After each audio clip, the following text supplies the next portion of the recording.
The council chamber was filled with hundreds of voices, yet when the chancellor stood to speak, silence fell like a heavy curtain.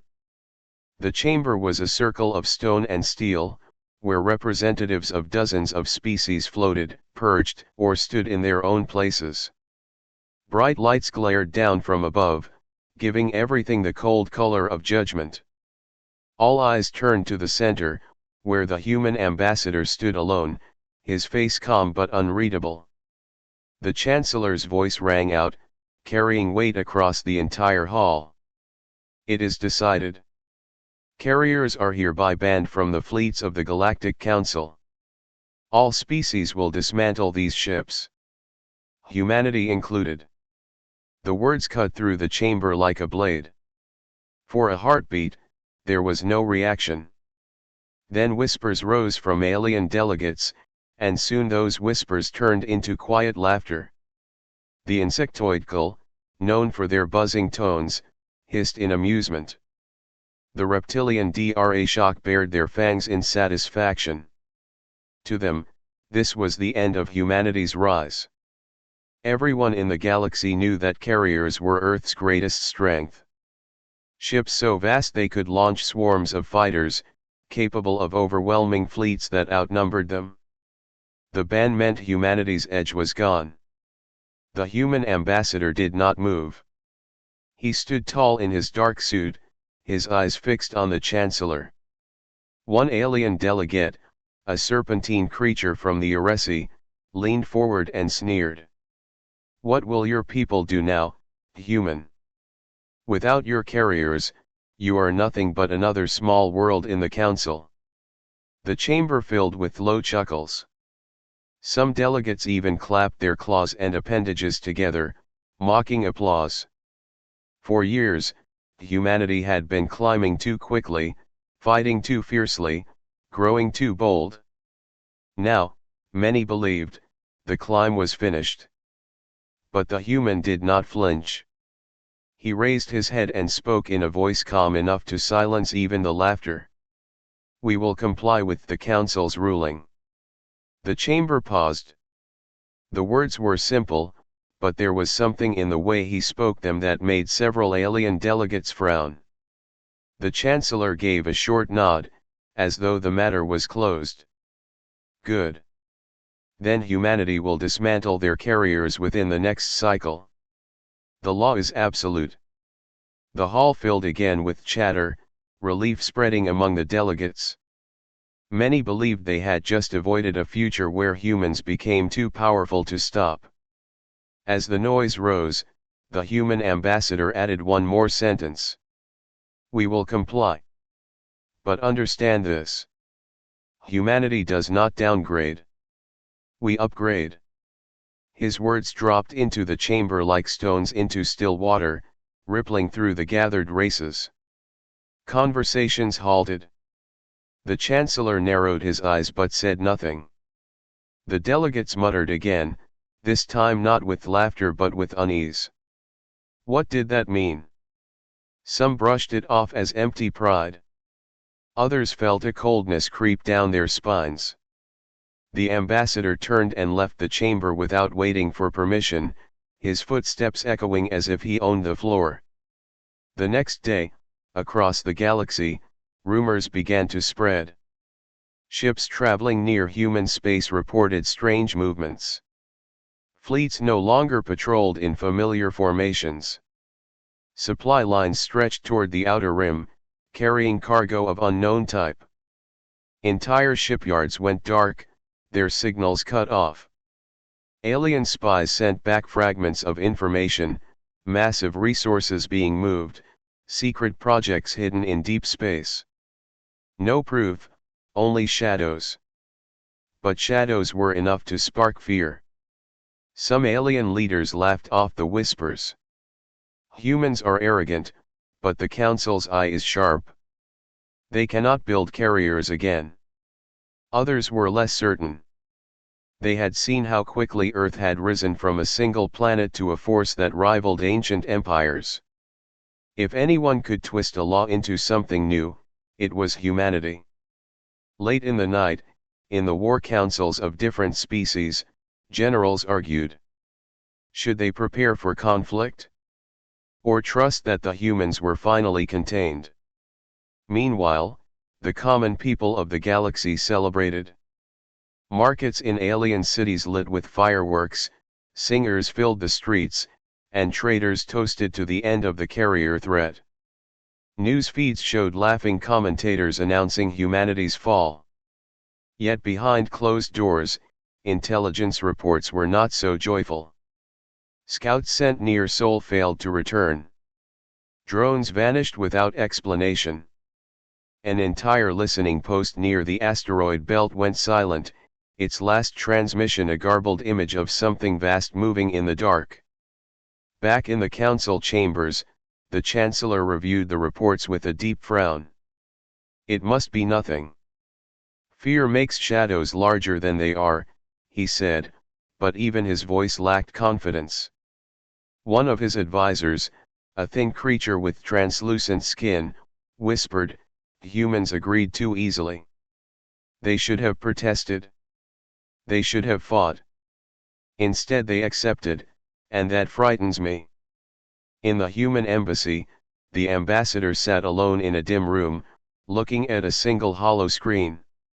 On it was the outline of a ship, so immense that even the digital frame struggled to contain it. It was not called a carrier. It had no official name. But the humans working on it whispered one word over and over as they built in secret: fortress. Far away in the cold dark of space, hidden from alien eyes, construction drones swarmed around a massive shadow. Panels the size of cities locked into place. Engines glowed faintly, like the heartbeat of something waiting to awaken. No alien saw it clearly. No one could measure its scale. But if anyone had, they would have realized that the Council's ban had not weakened humanity at all. It had only pushed them into building something greater, something beyond imagination. And as the humans had promised, they had not downgraded. They had upgraded. The deep void between stars was silent, but silence in space was never empty. Somewhere beyond the rim of known space, sensors began to pick up faint distortions. A strange energy ripple appeared, then vanished, as if something massive had passed but left no trace. At first, alien scouts dismissed it as background noise. But when 3 separate patrols reported the same disturbance, whispers spread through command halls. Something was moving out there, something too large to hide, and yet it left behind no clear readings. The first to act were the Zorathi, a race of scaled predators who hated humans more than most. They sent a small fleet of scouts into the dark, fast ships with sharpened sensors and cloaking fields. For days, they searched the void, mapping out every flicker of light, every fragment of energy. Then, on the 7th day, one of the scouts sent a final burst transmission before vanishing. The last image was grainy, half-corrupted, but clear enough to freeze the Council's blood when they saw it. A shadow blocked out an entire star, a shape so enormous that even the most advanced scanners could not measure it fully. The scout systems failed instantly after sending the image. Nothing remained but static. The Council dismissed the report as sensor failure in public, but behind closed doors, fear grew. Could it be the humans? Had they broken the ban already? The Chancellor called for patience, insisting that no single species could hide such a construction. Still, more scouts were sent. One by one, they failed to return. In marketplaces and spaceports across the galaxy, rumors began to spread faster than any official announcement. Traders whispered about a ghost ship that swallowed fleets whole. Pilots swore they saw shadows moving near the asteroid fields. One mercenary claimed his crew was chased by a wave of fighters that came from nowhere, machines painted black as void, their engines glowing red. Few believed him until another merchant told the same story. Then another. By the time the 10th story spread, no one was laughing. The Dra Shock, who had once mocked humanity in the council chamber, held an emergency war council of their own. Generals slammed claws on the table, demanding proof. If the humans have built a new carrier, one hissed, then the ban means nothing. We must strike now, before it is finished. But others shook their heads. Attacking humans without evidence would break council law, and no empire wanted to be the one that lit the spark first. Still, their eyes shifted nervously toward Seoul, where shadows continued to grow. One night, a small listening post caught a glimpse of something that should not have existed. Their sensors picked up dozens of hangar doors opening in the dark. From within the void poured hundreds of fighters, silent, organized, moving like a school of predators. They did not fire. They did not announce themselves. They only spread out, forming a vast circle, as if guarding something larger. The technicians tried to transmit the data, but halfway through, the signal cut. The last words of the recording were sharp, panicked, and burned into the memory of every species who heard them later. This is no station. This is no fleet. This is something else. Something alive. The report caused uproar in the council chambers. Delegates shouted, demanding answers. The chancellor slammed his staff against the floor, silencing the noise. No evidence ties this to humanity. These are ghost stories meant to stir panic. But even he could not hide the tremor in his voice. For centuries, no ship of any empire had moved unseen in the void, and yet something was out there, hunting quietly, waiting. Meanwhile, in human space, the skies above Earth were calm. Fleets patrolled normally, diplomats spoke politely, and humans smiled in meetings. But beneath the surface, operations continued. Entire moons became hidden factories, asteroid belts mined at impossible speed, and convoys slipped into the dark, never to return. To the outside world, it looked like silence. To those watching closely, it looked like preparation. The ghost ship became a legend in less than a cycle. Children of alien species whispered about it as they fell asleep. Traders avoided human trade routes. Even pirate clans, bold enough to raid the edges of Seoul, began to disappear without a trace. Each time, the same question spread: had humanity built something greater than a carrier, something the council could not even name? In one hidden chamber on Earth, the human admiral stood before his officers. A massive hologram floated above them, showing the incomplete outline of a ship so large it could eclipse small moons. The admiral's voice was low but steady. They believe it is a ghost. Let them. Fear is a weapon as sharp as any blade. When the time comes, they will see that this shadow is not a ghost at all. It is real. And it is ready. Far away, in the silent reaches of space, the dark shape shifted again. Engines flared for only a moment, bright enough to burn across nearby sensors, before vanishing once more into the void. A single thought spread across the galaxy like a whisper of doom. Humanity had not dismantled their carriers. Humanity had built something that was not a carrier at all. And if that was true, then the ban had failed before it even began. The Zorathai warlords had never trusted the council's ruling. When the vote to ban carriers was passed, they celebrated in public but sharpened their blades in private. To them, humans were liars, always twisting words, always hiding more than they revealed. And now, with rumors of ghost ships haunting the void, the Zorathai saw their chance to test the truth. They would send a fleet, not scouts this time, but warships armed and ready. If the humans were bluffing, the Zorathi would expose them. If the humans were hiding something, then better to learn before it was too late. 17 warships jumped into the outer edges of human territory, their engines burning bright. They spread wide, scanning every asteroid and empty shadow, hungry for the prey they believed was waiting. At first, the void was silent. No signals, no fleets, no colonies. Just the cold emptiness of space. Days passed, and the Zorathi commanders grew restless. Perhaps the rumors truly were lies. Perhaps the humans had obeyed the council after all. Then, without warning, the lead cruiser's sensors picked up movement. Small blips, faint and scattered, approaching fast. Fighters. The Zorathi laughed in their command chairs. Fighters without a carrier? Humans are desperate indeed. Orders were given. Weapons locked. The first volley of plasma tore into the approaching swarm. But something was wrong. The fighters did not scatter. They did not fall back.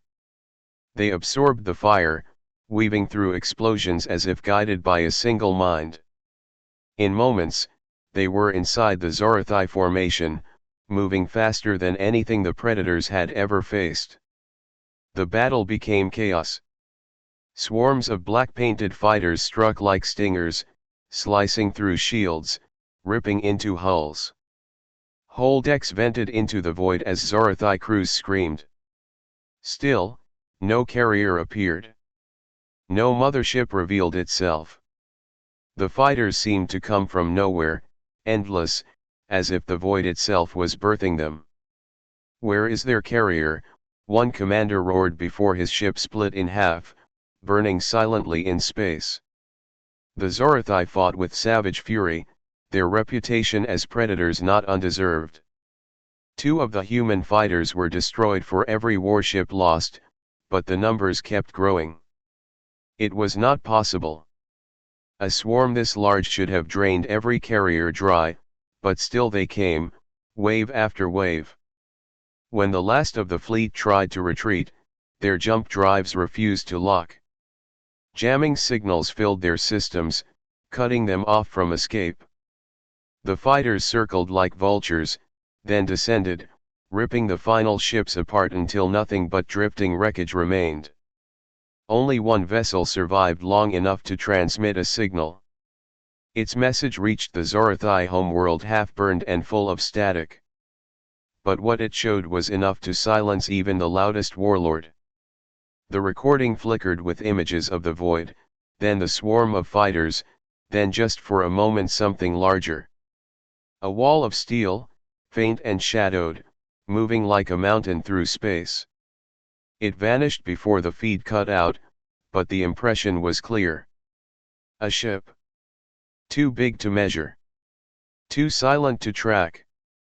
When the message reached the council, uproar filled the chamber. Delegates shouted over one another, their voices sharp with fear. "The humans have broken the law," cried the Aresi. "This is proof they built a carrier." But the Dra shook their heads. That shadow was no carrier. It was larger. Too large. The ban has failed. We face something worse. The Chancellor demanded silence, but his hands trembled as he spoke. No conclusion can be made from shadows. Perhaps the Zorathi were destroyed by pirates. Perhaps it was sabotage. We must not accuse without certainty. Yet even as he said the words, his eyes betrayed doubt. The council had ruled with laws, but laws had never stopped humans. In the halls outside the chamber, whispers turned to fear. The humans did not dismantle their carriers. They made something new. Something beyond definition. Traders began rerouting ships away from human space. Mercenaries refused contracts that brought them near Sol. Even the pirates spoke of curses and ghosts, refusing to go where the shadows lived. On Earth, the humans said nothing. No statement, no denial, no announcement. Their fleets remained quiet, their diplomats polite. But in the hidden shipyards of the Outer Rim, workers swarmed over something vast. Whole continents of steel were locked together piece by piece, engines buried like suns waiting to ignite. It was not called a carrier. That word had been banned. This was something else. Among the officers of Earth's fleet, a single phrase was repeated whenever someone asked what they were building. The Council wanted us weaker. Instead, we made ourselves unstoppable. The wreckage of the Zorathi fleet drifted silently in the dark. No one dared to retrieve it. And in that silence, every empire realized the same truth. Humanity had not been weakened by the ban. The ban had only forced them to grow sharper, darker, more dangerous. And now, the first strike had been made. The Galactic Council could no longer ignore the shadows. Too many fleets had vanished, too many scouts had failed to return, too many whispers carried the same fear. Something was hiding in human space, and if they did not face it, the entire galaxy would soon be at its mercy. Reluctantly, the Chancellor approved what many had begged for. An investigative fleet was assembled, drawn from multiple species, with enough firepower to rival a small war. They would cross the border of Sol, search the void, and drag the truth into the light. The fleet jumped in with discipline, cruisers spreading wide, frigates sweeping the dark with advanced sensors, dreadnoughts ready to fire at the first sign of movement. Their leaders spoke with arrogance in the council chamber before departure, promising a swift answer. We will prove the humans are liars. If they have built a carrier, it will not hide from us. For days, the void gave them nothing. Only empty stars, scattered asteroids, and silence. The commanders grew confident, laughing at the fear that had infected the galaxy. Then the distortions began. Small energy ripples flickered across their sensors, faint and vanishing, like footsteps in the dark. The technicians recalibrated, swore it was interference, yet the ripples multiplied. One ship detected a shape moving to port, another to starboard. Each report contradicted the last, yet all felt the same dread building. It was as if something enormous was circling them, its presence too vast to comprehend. On the fourth day, the void itself seemed to shift. A shadow emerged where no shadow should be, blotting out stars in the distance. At first, the fleet thought it was a trick of the sensors, an asteroid field drifting by. But then lights flickered along its surface, rows upon rows, stretching farther than any cruiser could measure. A silence gripped the bridge crews as the truth sank in. This was not a carrier. This was not even a battleship. This was a structure the size of a small moon, and it was moving. The investigative fleet froze, their weapons locked but silent. Then, without warning, the surface of the shadow opened. Massive hangar doors split apart, one after another, revealing a storm within. Fighters poured out like a flood, their engines igniting the void, thousands of them moving in perfect formation. It was more than any carrier could launch. More than any fleet could withstand. Panic erupted across the channels. This cannot be real. How do they hide such numbers? Shields to full. The council representatives watching through secure transmissions leaned forward in horror, their faces pale, their bodies rigid. The galaxy had seen large carriers before, but nothing like this. This was a swarm that no law could contain, no fleet could match. The human voice cut through the chaos, calm, measured, broadcast to every channel at once. You banned carriers. We obeyed. This is not a carrier. This is a fortress of humanity. The words struck like thunder. On the bridges of alien ships, officers stared in silence. Some wept, some cursed, some whispered prayers to gods long forgotten. The fighters swarmed closer, surrounding the investigative fleet like wolves around prey. But instead of striking immediately, they held their distance, a perfect ring of death. It was not an attack. It was a message. One alien captain, desperate, opened fire. His ship's plasma cannons roared into the void, striking against the surface of the fortress. The blasts rippled across its armor, absorbed as if nothing had touched it. In response, only one broadside fired. A single beam, white-hot, lanced through the cruiser, cutting it in half. The pieces drifted apart silently, flames extinguished by vacuum. The rest of the fleet did not dare move. In the council chamber, chaos exploded. Some species screamed for war. Others begged for peace. The Chancellor struggled to be heard over the shouting, his face pale as ash. "We must negotiate. We must." His words were drowned by the roar of fear and fury. The balance of power that had lasted for centuries had just been shattered. Out in the void, the fortress began to close its hangars. The swarm of fighters returned, vanishing into the steel mountain as quickly as they had appeared. Then, with a slow, terrible grace, the ship turned away. Its engines burned with light brighter than suns, and then it was gone, swallowed again by the dark. The investigative fleet did not pursue. They limped back to council space, carrying with them the truth that no one wanted to face. The humans had not only broken the law, they had redefined it. The fortress was beyond any category, beyond any limit. It was too large to be called a ship, too mobile to be called a station, too deadly to be ignored. The council had tried to weaken humanity, and instead they had forced it to create a monster. And every empire knew the same thing. If humanity unleashed that fortress in war, no one would survive to tell the tale. The council chamber had never known such chaos. Delegates shouted over one another, their voices sharp with fear, fury, and desperation. The images from the investigative fleet played again and again on the great hollow screens, impossible to deny. The fortress was real. It was massive. It was human. Entire factions screamed for immediate war.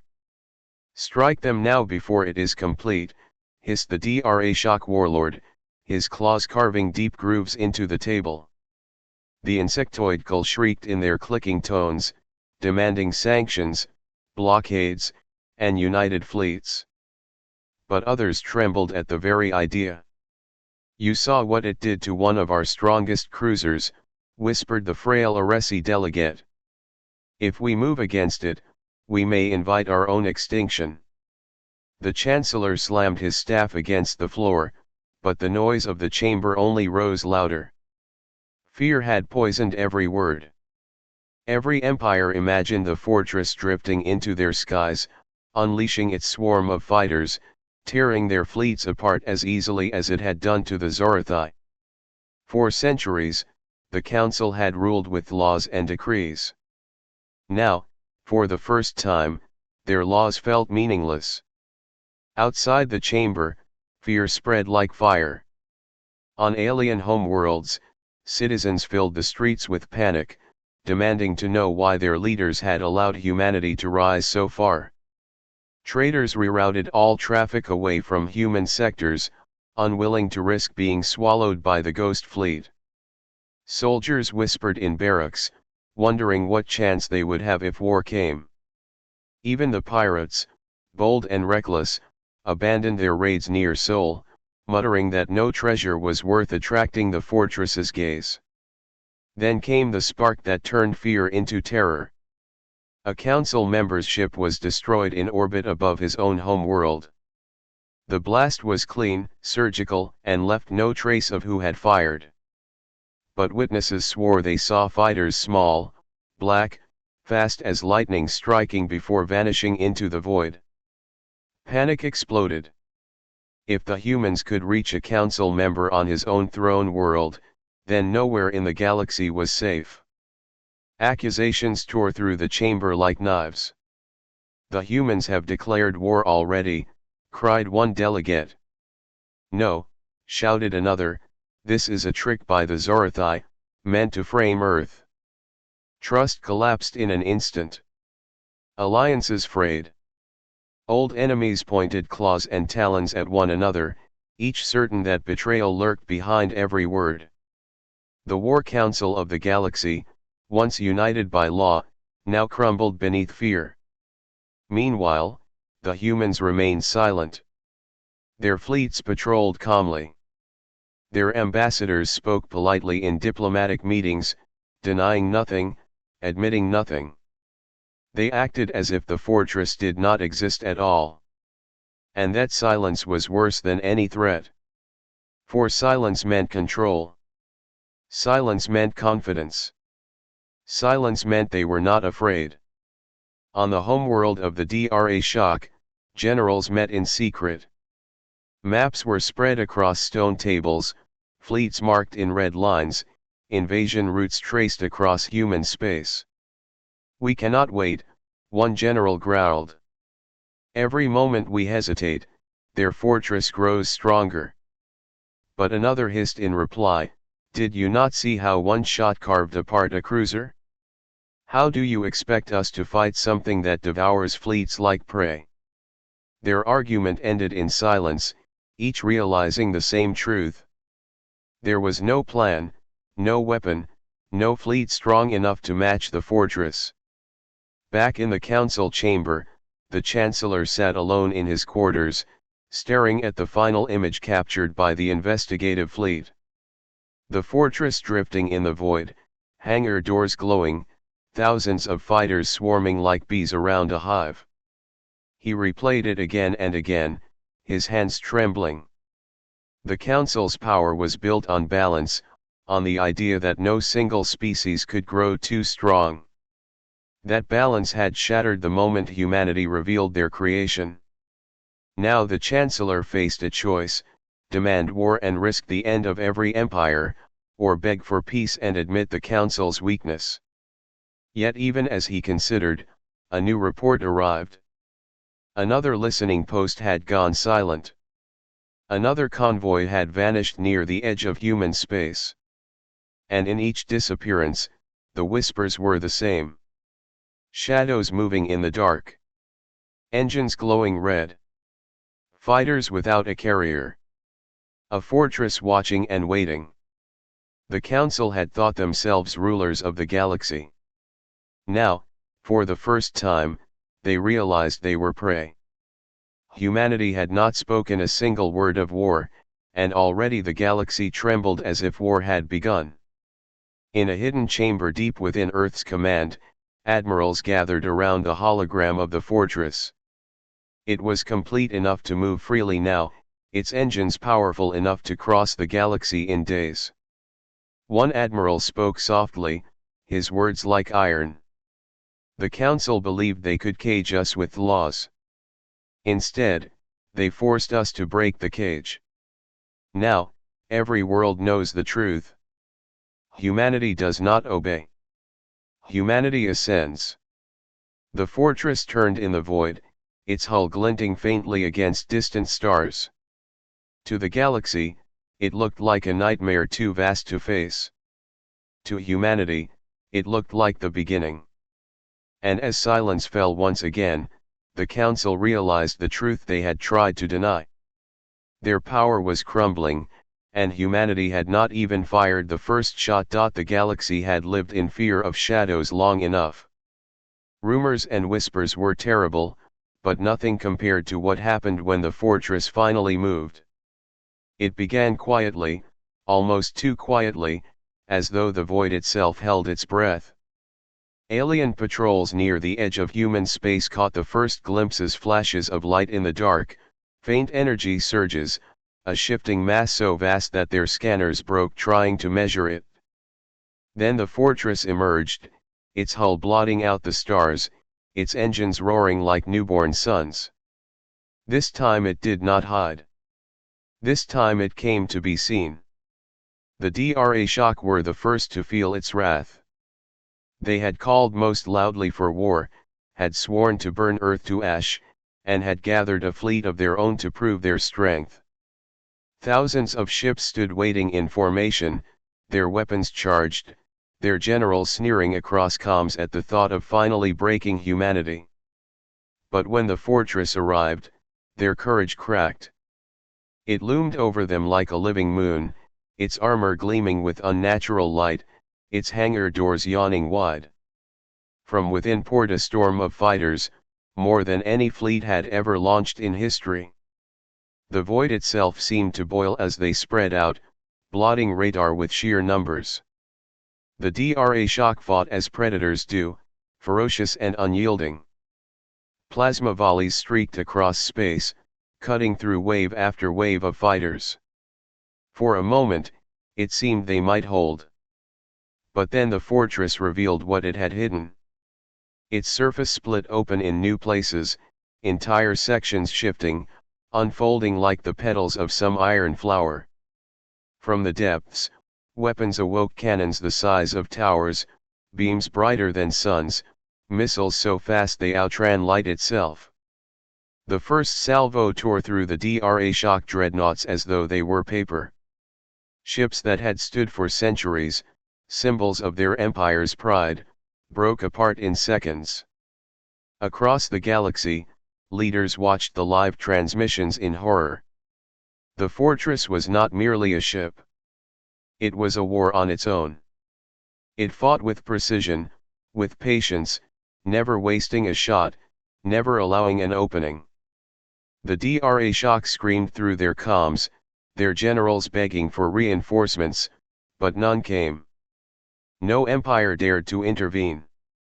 They all knew the truth: if they sent fleets, they would be next. One alien commander's final transmission froze every listener's blood. His voice, ragged with despair, whispered through the static, "This is not a fortress. This is death itself." Then silence. His ship was gone. The battle lasted less than a day.